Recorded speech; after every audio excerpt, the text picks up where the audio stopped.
In this episode, we're tearing down the base model of the CFMOTO 250SR. Let's take a look as we take it apart. Let's see exactly what components were downgraded for this base version. What exactly is wrong with this engine? It'll be revealed shortly.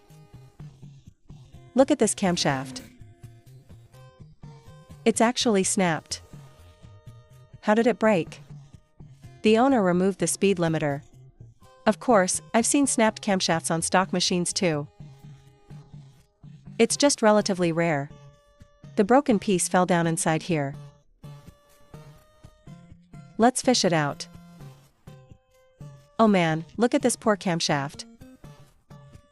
Maybe I should just glue it back together? About this speed limiter removal. I don't even know what top speed you guys need for it to be enough for you. Look at the deformation on these valves. Bent perfectly uniform and flat. I bet if I showed this to someone who doesn't know cars, they might think they were born this way. Seriously, look how flat they are. Flat as an airfield. Now look at this thing. I showed this to the owner, and he said I chewed on it. If you'd said that to my face, I would have given you a scratch. This is clearly the sprocket. The timing chain chewed it up after it snapped. Trust me, my teeth aren't that hungry. It was perfectly fine a moment ago. Doesn't matter if it's good or not. We have to buy him a new one anyway. Look at this base model setup. It uses a Hongzheng clutch. It's not a slipper clutch. The high-spec version uses an FCC slipper clutch. But not this one. This is the Jinan Hongzheng. Let's keep tearing it down. Let's see if there's anything else. We've seen the base parts so far. If you like this, give us a thumbs up and follow the channel. Check out the clutch plates. Let's see what grade these plates are.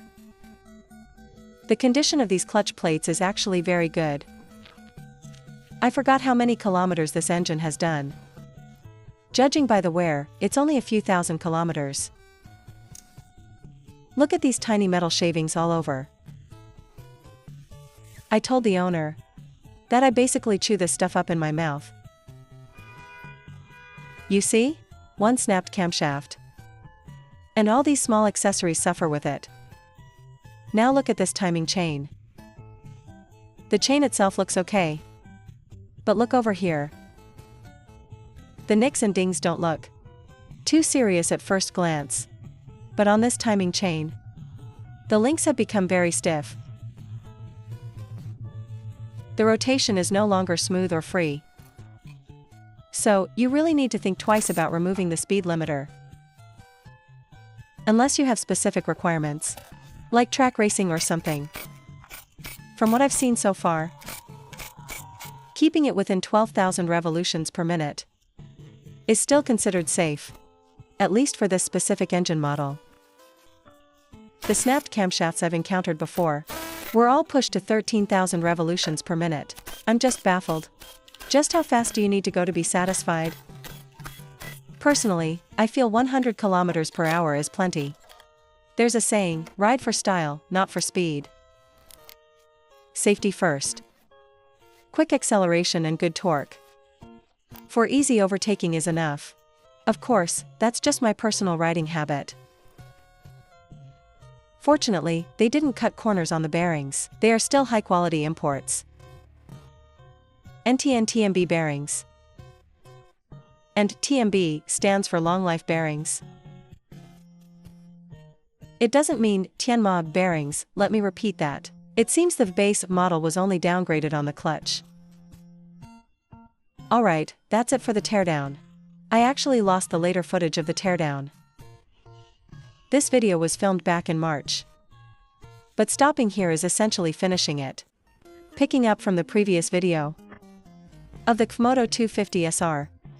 Repairing the base model plus a 300 cubic centimeters high compression mod. The owner actually does race on the track, which is why he removed the limiter. Everything else held up, but the camshaft didn't.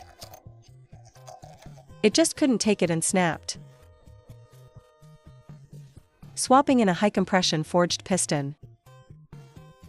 For performance, high compression is a must for normal daily riding. This forged piston setup is very stable. This one here is the normal compression version. The center of the piston is concave. For regular use, we definitely prioritize stability and durability. The vibration with this version is almost the same as stock. To be honest, the standard 300 cubic centimeters upgrade kit is basically the original kit from the Overseas 300 cubic centimeters version. The Overseas 300 uses a forged piston. The Overseas version comes as a 300 cubic centimeters displacement natively.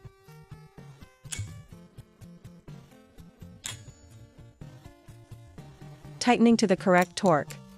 Since we replaced the valves, we need to adjust the valve clearance. Don't install the timing chain yet. First, install the camshaft and the camshaft caps. Measure the valve clearance. The camshaft caps must also be torqued to spec before you can accurately test the valve clearance. If the valve clearance is too small, it will affect the engine's power output.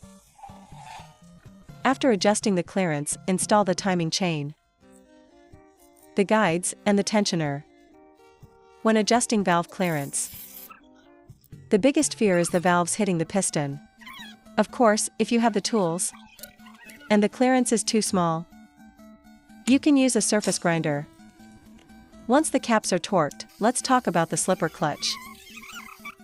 The biggest difference with a slipper clutch is that it can slightly slow down 0 to 100 km/h times by about 0.1 to 0.2 seconds. That's why the owner, who races on tracks, chose not to upgrade to a slipper clutch. There's also a version of this 300 with a cast piston, but that setup creates much more vibration, because for the same diameter, a cast piston is much heavier. Since you've watched this far, if you like this, please give us a like and follow. Let's test the cylinder compression. Let's see the compression on this high compression build.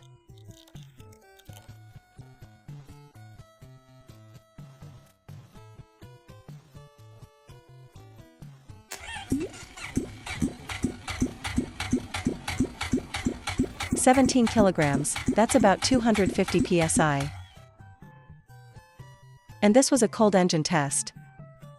If the engine was warm, the compression would be even higher.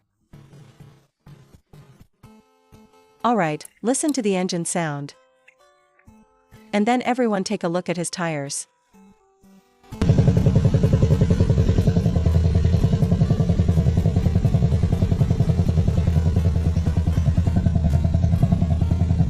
That stuff on the ground is just some spilled coolant.